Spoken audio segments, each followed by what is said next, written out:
matin, comment ça va aujourd'hui? On est content d'être là avec vous en ce samedi matin. Je m'appelle Gisèle Bourgault, je suis là avec... Qu'on ne voit le pas. Capone. Il regarde la caméra.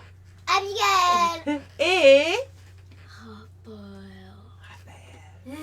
On est content d'être là avec vous. On est là au nom de qui?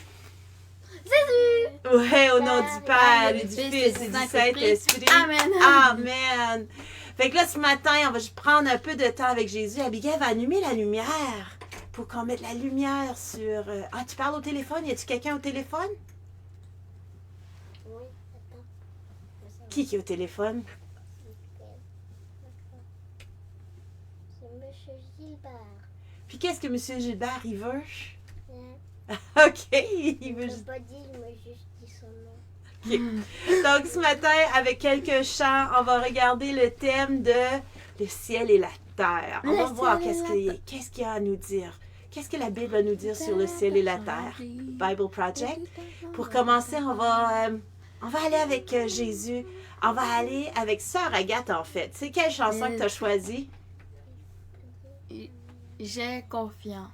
Ça fait qu'avec Sœur Agathe, on va se rappeler qu'on a confiance au Seigneur. On est-tu prêts? Oui.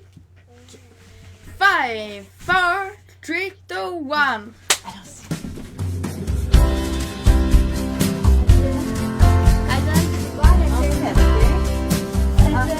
J'ai confiance, je ne crains pas, tu es mon Dieu, mon roi, ton esprit me rend fort quand je compte sur toi.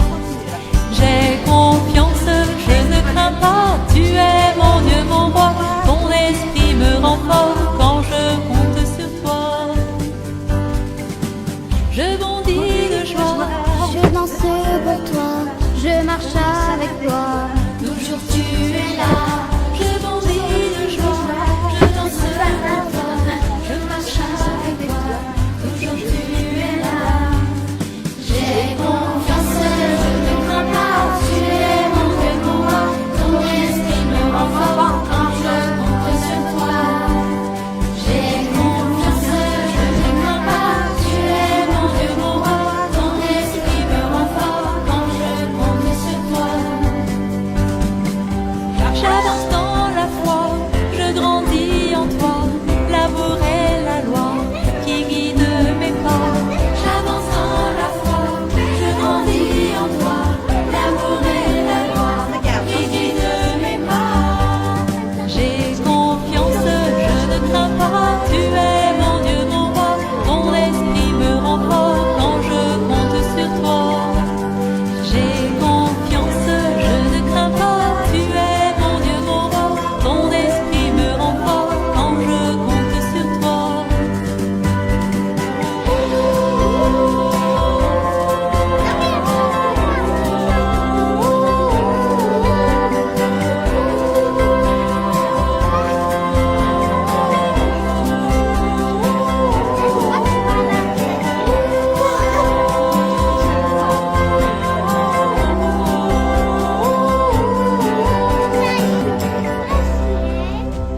Comment ça va te voir? Fais attention. Fais attention, maman. Faudrait que je te Eh lève. bien, attention, hein. Ton esprit me rend fort. T'aurais pu l'arrêter.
Ouais, merci beaucoup, Marie-Rose. Merci. Donc, comme on se disait, on a tous besoin de l'attention. On a tous besoin de l'attention, comme la chienne qui vient chercher. Puis les enfants disaient qu'on a besoin des câlins. Fait que oui, Essentiel à notre santé. c'est Et essentiel. Adiel, au commencement, il était appelé avec Monsieur Gilbert. Ah oui, elle a reçu Monsieur Gilbert. Donc, on va regarder, c'est quoi l'enseignement sur le ciel et la terre aujourd'hui? Maman, On je va- veux savoir ce c'est que ça. tu voulais savoir. Maman, Merci Monsieur beaucoup, Gilbert- merci de nous donner des Maman. nouvelles. Monsieur Gilbert voulait savoir comment ça écrivait la terre. Ah, Monsieur Gilbert voulait savoir quelque chose au niveau de la Bible puis au niveau du ciel et de la terre. Parce que là, on est au niveau de la terre. Donc, merci beaucoup. Bonjour Marie, bonjour Patrice. OK, on va continuer. On commence. Quand la Bible parle du ciel et de la terre, elle fait référence au domaine de Dieu et au nôtre. Ma compréhension de notre domaine est claire. C'est là où nous vivons. Il y a des arbres, des fleuves, des montagnes. Quant au domaine de Dieu, sa représentation est un peu floue dans mon esprit. Et dans la Bible, on a des indices et des images à travers lesquels on essaie de décrypter ce concept qu'est le domaine de Dieu. Concept qui est naturellement incompréhensible. Donc, ces deux domaines se trouvent dans deux espaces différents, c'est bien ça? En effet, ils sont de différentes natures. Mais le plus intéressant est que dans la Bible, ces domaines ne sont pas toujours distincts l'un de l'autre. Vois donc le ciel et la terre comme deux dimensions différentes capables de fusionner dans le même espace. On parle souvent du fait d'aller au ciel après notre mort. Mais la fusion entre le ciel et la terre, on en parle très peu. Ce qui est bien dommage, car l'union entre le ciel et la terre est au cœur de l'histoire de la Bible. On y apprend qu'ils ne faisaient qu'un au départ, avant de voir comment ils ont ensuite été séparés et de découvrir au final le plan de Dieu pour les réunir à nouveau. Et si on reprenait depuis le début, où le ciel et la terre étaient dans une fusion complète? Oui, c'est là toute l'importance de la description que la Bible fait du Jardin d'Éden. C'est un cadre où Dieu et l'humanité demeurent en parfaite harmonie, dans l'unité, et où les humains œuvrent main dans la main avec Dieu pour bâtir un monde magnifique, florissant, épanoui, etc. Mais les humains que nous sommes voulions faire les choses différemment. Nous avons exclu Dieu pour créer un monde sans lui. Exactement. D'où la séparation de ces deux domaines. La Bible se sert de différentes appellations pour définir ces deux domaines afin de bien les distinguer l'un de l'autre. Tu disais que ces deux domaines pouvaient fusionner, non? Peux-tu expliquer comment ça se passe? C'est là que les temples prennent tout leur sens car, dans le contexte biblique, on expérimente la présence de Dieu en se rendant dans un temple. C'est là que le ciel et la terre fusionnent. La Bible décrit deux types de temples. On a d'abord le tabernacle, qui est en fait une tente construite par Moïse, et ensuite il y a cet imposant édifice bâti par Salomon. Et ces temples étaient ornés d'œuvres d'art représentant des arbres fruitiers, des fleurs, des anges, sans oublier les nombreux objets faits à base d'or, de pierres précieuses et autres. Le but étant de vous replonger dans l'atmosphère du Jardin d'Éden. Et au cœur du temple, il y avait un lieu appelé le Saint des Saints. Il était comme le siège même de la présence de Dieu. Donc on peut y entrer et communier à nouveau avec Dieu. Pas si vite, surtout que le temple a aussi ses restrictions. Le fait est que le domaine de Dieu est imprégné de sa présence, sa bonté, sa justice et sa beauté, alors que celui de l'humanité est désormais envahi par le péché, l'injustice et l'horreur que tout ça engendre. Comment ces domaines peuvent-ils arriver à fusionner s'ils sont aussi différents et opposés l'un à l'autre? C'est ce qui a été résolu par le sacrifice d'un animal. C'est bizarre quand même. C'est quoi le rapport avec les sacrifices d'animaux?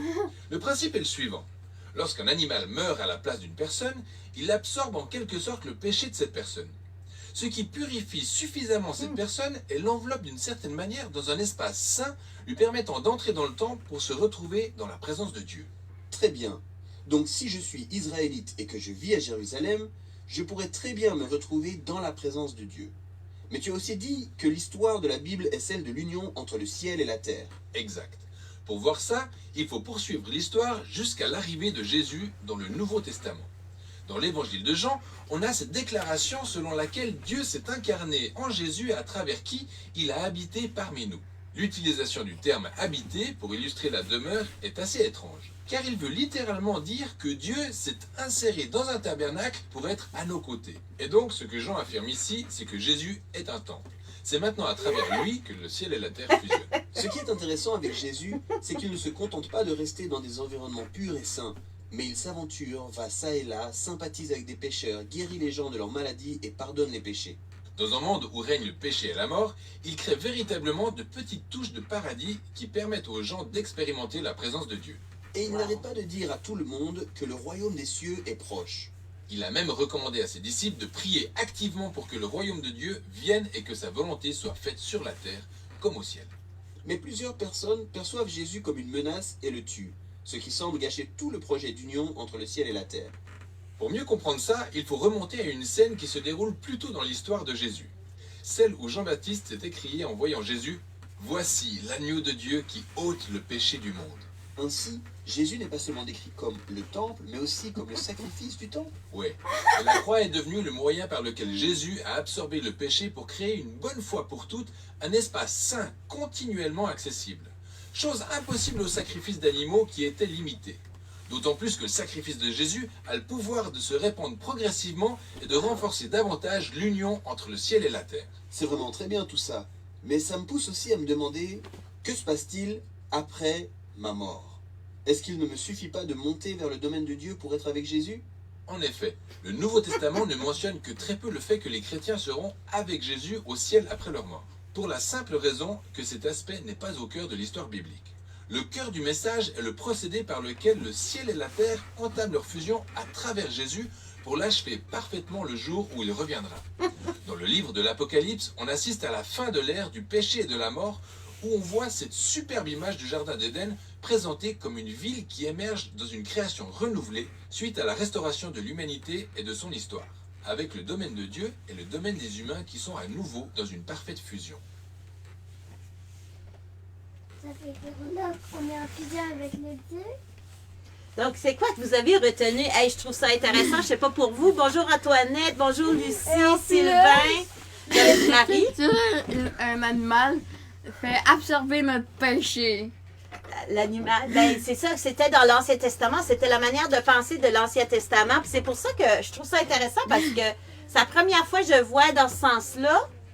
Parce que c'est pour ça que la mort de Jésus a pu corriger beaucoup de choses, hein? Quoi d'autre que vous avez retenu? Abigail, as-tu retenu quelque chose?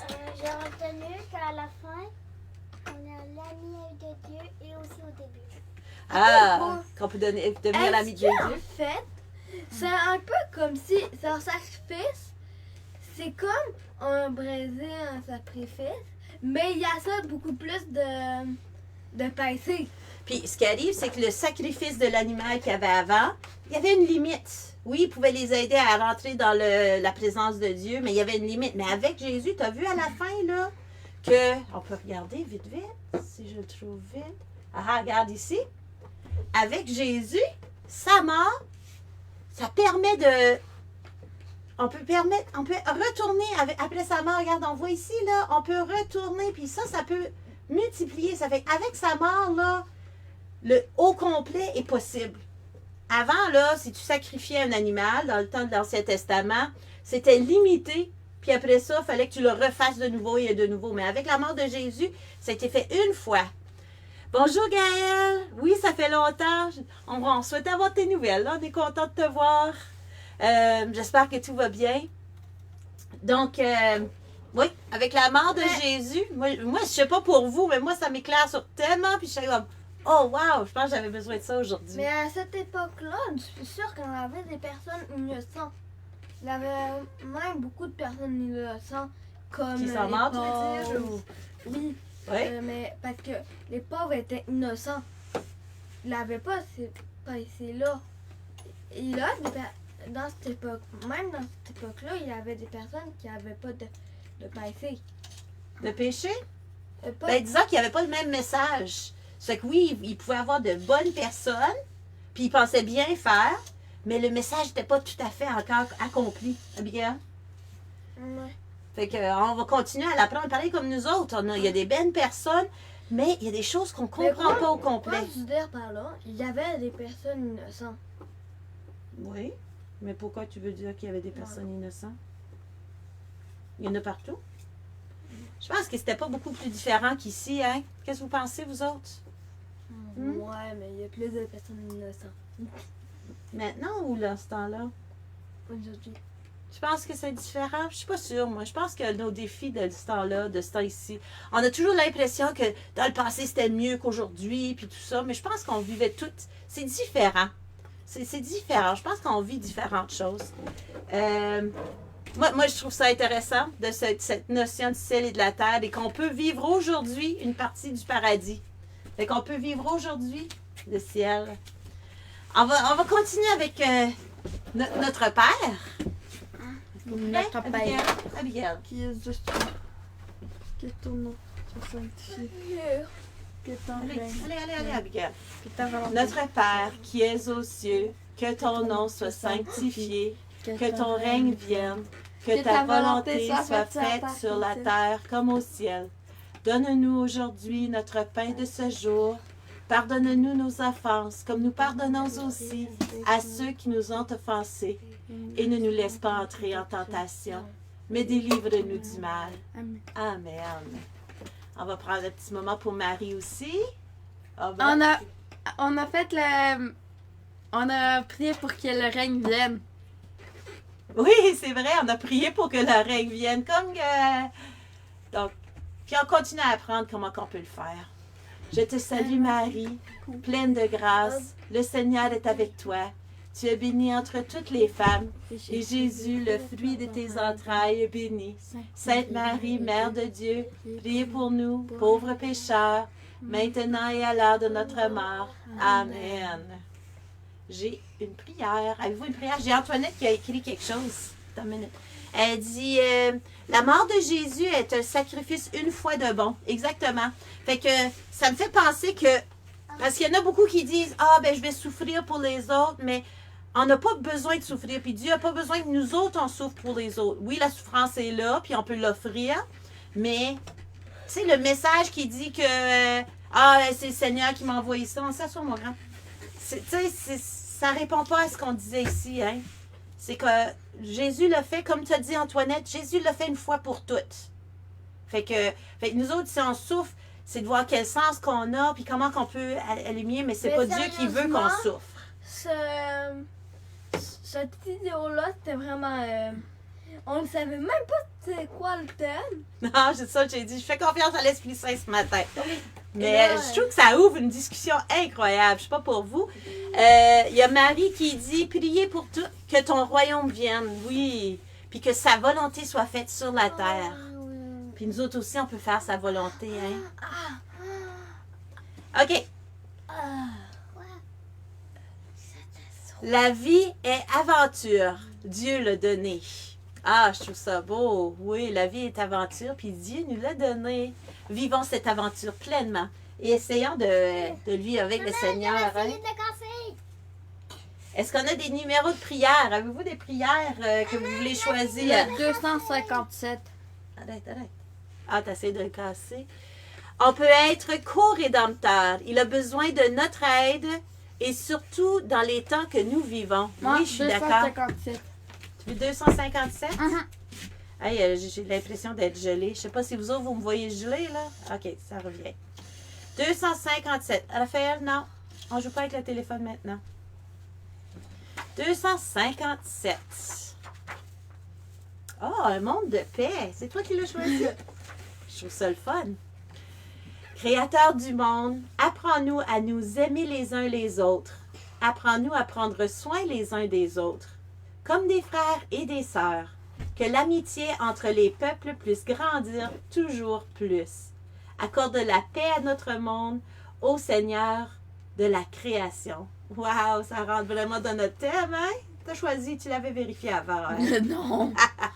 Moi, de toute façon, ça va être aléatoire au début, puis j'ai pas le touché pendant l'émission. OK, ouais, je sais. Gaël a demandé 38. Allons voir 38. Seigneur, merci parce que tu nous gardes bien à l'abri dans nos maisons. Merci pour nos voisins et pour les amis qui habitent tout près et qui aident quand nous avons des problèmes. Merci de nous donner tout ce dont nous avons besoin. Amen. Wow, ça me rejoint. Puis que ce soit toi, Gaël, ça m'interpelle beaucoup. 80. Seigneur, quand nous pensons à l'Église, avec un E majuscule, nous pensons à notre Église, à nos amis, à ceux qui t'adorent avec nous aujourd'hui. Mais toi, Seigneur, quand tu vois l'Église avec un grand E, tu vois les chrétiens de tous les temps, ton peuple présent dans le monde entier et dans les siècles passés et futurs. Seigneur, aide-nous à voir la grandeur de l'Église et à être heureux d'appartenir à ta famille. Hey, je trouve que ça ressemble à ce qu'on disait, H. Nos prières ressemblent toujours à ce qu'elles sont dites. C'est incroyable les liens, hein? Ensuite, 360 pour Marie. L'amour des deux est grand comme ça, est grand comme ça. Ah oui, on a un grand amour, un grand Dieu. Et 200, c'est quoi 330. Je sais pas où j'étais, là. 330. Allons voir ce que Marie-Rose nous a choisi. Je trouve que c'est des nouvelles prières. Hey, ça, c'est même une nouvelle page. Je me souviens pas d'avoir vu cette page. Plein de bouffe. Ça a l'air super bon. Bénis-moi, ô Seigneur, et que ces aliments me fortifient pour ton service au nom du Christ. Ah, ça fait penser un peu notre prière le matin. C'est comme un aliment pour nous fortifier aussi. C'est bon. Puis aujourd'hui, en fait, je prépare un menu pour pouvoir avoir un défi de 30 jours pour un menu très spécial pour pouvoir soigner sa santé. Fait que merci pour ce petit beau clin d'œil. 330. Gaëlle, 150. Ils se sont à faire des tartes. Est-ce qu'on a fait 80? Je pense Des que oui. tartes Ah à la oui. citrouille. Vous allez en faire aujourd'hui, là? Ouais. Ouais, OK.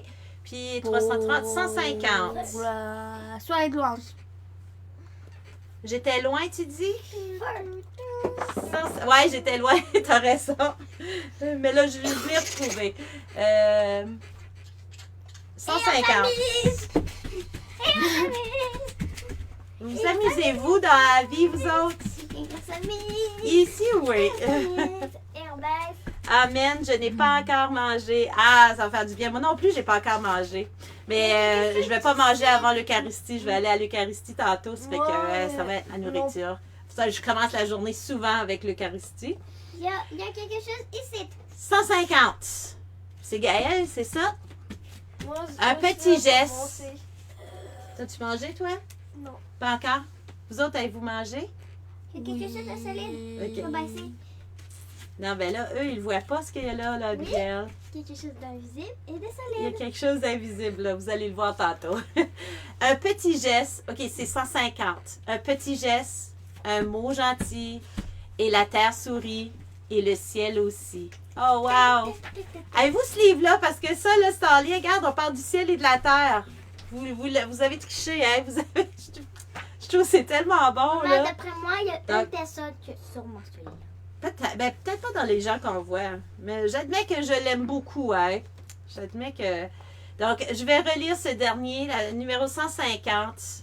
Un petit geste, un mot gentil, et la terre sourit, et le ciel aussi. Ah. Donc, on va faire des petits gestes aujourd'hui, OK? Un petit geste pour dire bonjour à Tundra. On va surtout creuser. On va creuser. Êtes-vous prêts à creuser? Êtes-vous prêts à prendre le temps de continuer à À chercher? chercher! À chercher, à creuser, à crier. Qu'est-ce d'autre qu'on fait? On marche. On marche-tu pour trouver? On va continuer dans votre vie, puis on va finir avec ce chant. Vous souhaite une excellente journée. Soyez dans la paix. On vous... Baisse-le, s'il vous plaît. Il y a vraiment personne comme... C'est quoi je voulais dire? Donc, aujourd'hui, il y a... Abigail, j'ai dit baisse-le. Voilà. Non, Voilà. baisse-le. Aujourd'hui... Attends, Il y a vraiment oui, je vais te montrer le livre. 365 prières d'enfants. Puis c'est fait par l'édition Sador, édition Anne Sigier, quand même. J'ai payé 21,35, mais ça fait un petit bout. Puis je pense que je l'ai trouvé au Nouveau-Brunswick. Je pense qu'à un moment donné, on est allé au Nouveau-Brunswick. Puis moi, quand je vais à des endroits, ce que j'amène comme souvenir, souvent, c'est des livres. Ça fait que... Des livres. des livres. Et des livres. Et des livres. Et encore des livres. Et encore des livres. Ça fait... beaucoup plus de livres. C'est quoi d'autre que je voulais dire? Demain. Attendez là, OK? Demain, il y a la messe à 10h en ligne, si tout va bien. La messe à 11h30, mais pas en ligne, là, mais en personne. Et aussi à 2h demain, on a un ressourcement ou un moment de prière, d'adoration avec le Père Michel pour commencer puis lancer l'Avent. Fait qu'on vous invite, si vous pouvez être là. Ça va être en direct sur Facebook. Fait que ça commence à 2h, c'est de 2h à 3h30. Mais si vous pouvez être là en même temps, moi je vais être là, je vais interagir avec vous. On va pouvoir prier ensemble sur Internet avec nos commentaires, nos images. Fait que c'est une invitation pour vous de venir prier avec nous, de lancer ce temps de l'Avent. Pas né encore. Ouais, Mais nous autres, on connaît le reste de l'histoire. Hein? Donc, on sait le futur. on vous souhaite une excellente journée. Soyez bénis. Puis allons continuer à chercher Jésus. Personne comme lui.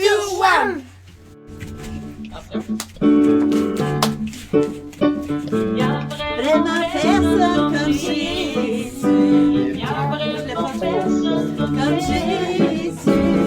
Il y a vraiment personne comme Jésus. Il y a vraiment personne comme lui. Il y a vraiment personne comme Jésus. Ah, c'est vrai, personne comme Jésus. Rappelle, Personne comme Jésus. Il y a vraiment personne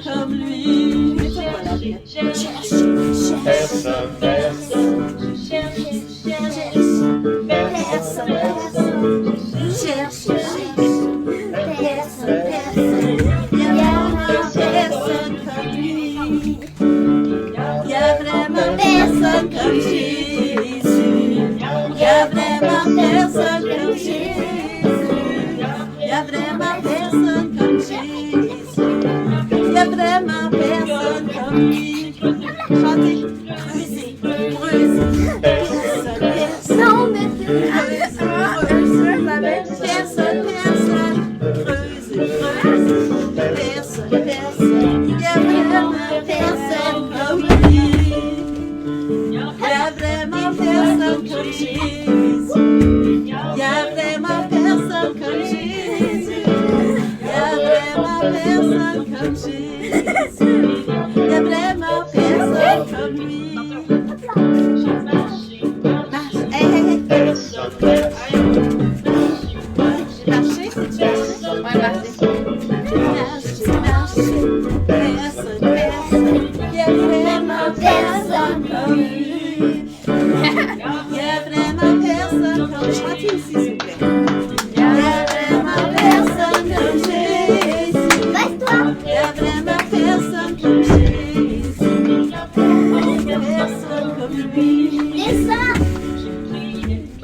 Non, il n'y a personne comme Jésus. Salut! Salut! Bonne journée! Je pense qu'il se sent bien amusé, hein? On va faire un mouton. Une excellente journée, bonne fin de Est-ce qu'on semaine. est sûr que c'était Jésus, là? Je voudrais faire un mouton. À la fin, oui, hein? Il était tellement gros, là.